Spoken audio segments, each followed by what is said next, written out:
And now for the review that you've all been waiting for from TeenTech Studios.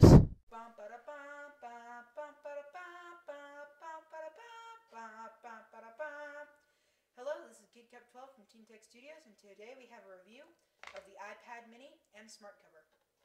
So this is the black 16GB iPad mini, which is priced at $330. So first I'm going to go through the aesthetics. So there's a camera on the front, home button, 7.29-inch screen, a rotation lock and or mute switch, depending on what you choose in settings. So right now it's on mute. A black back, this is the black iPad, the other one has a white back. Another camera on the back, no flash though. Lightning, speaker and microphone. Nothing on this side except a magnet for putting on a smart cover. And I'm going to turn off the slideshow because it's all just pictures of cats. Alright. And then on the top you have a power button, microphone, and headphone jack, 3.5mm. So I'm going to go ahead and unlock the device. So everything works pretty well. It basically is just an iPad but shrunken down. So you can see you get the same 6 apps in your home row, which is the same amount as a regular iPad.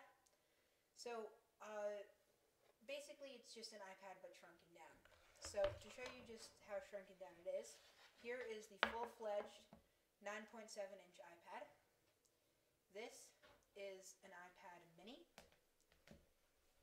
And this is a 4th generation, not 5th, so it's a little bit smaller iPod Touch. So you can see that they all kind of how they stack up against each other in size. So the iPad mini doesn't really fit in your pocket that well. You'd have a kind of hard time, but it fits wonderfully in a purse, even better than a full-size iPad. So as far as games go, I don't really have anything to really show on here. But as far as games go, this runs all games pretty well. Occasionally, when playing more intensive games like Infinity Blade, it'll pause for a second and then keep going. But with all Apple devices, I've never seen one not do that. So in benchmarks, actually, this scored higher than a Nexus 7, which was pretty good. And for a 7-inch tablet market, it stacks up pretty well. It is 720 pixels by 1280 pixels, which is 720p.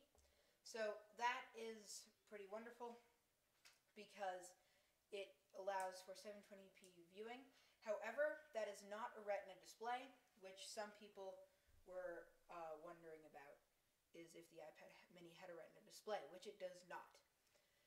So as far as playing video goes, I really also don't have anything to show you there too, but it's pretty fluid, and high-speed scrubbing works pretty well. I haven't really run into any problems with it yet. So on to the smart cover. The smart cover is $40 from Apple, and it just snaps on with a magnet, much like the smart cover for a full-size iPad. However, unlike the full-size iPad, the way it folds is it folds onto itself, not in a pyramid configuration, because if you tried to do that with the iPad mini smart cover, it doesn't work, seeing as it has only 3 panels, not 4. So it folds onto itself, and the magnet there holds pretty well.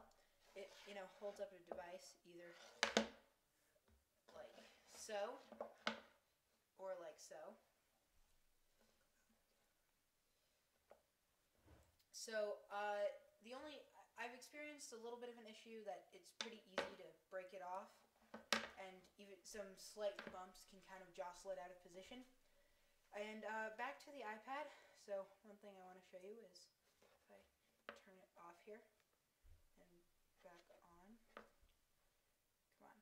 So if I open up the camera, so I'm gonna try and show you. So picture quality is pretty good. It's a 5-megapixel camera, eyesight, so taking pictures is pretty good. However, on the front-facing camera, Here, I'm going to flip it around. As you can see, images are kind of fuzzy, and the camera quality is not all that good. So, this has been a TeenTech review of the iPad mini.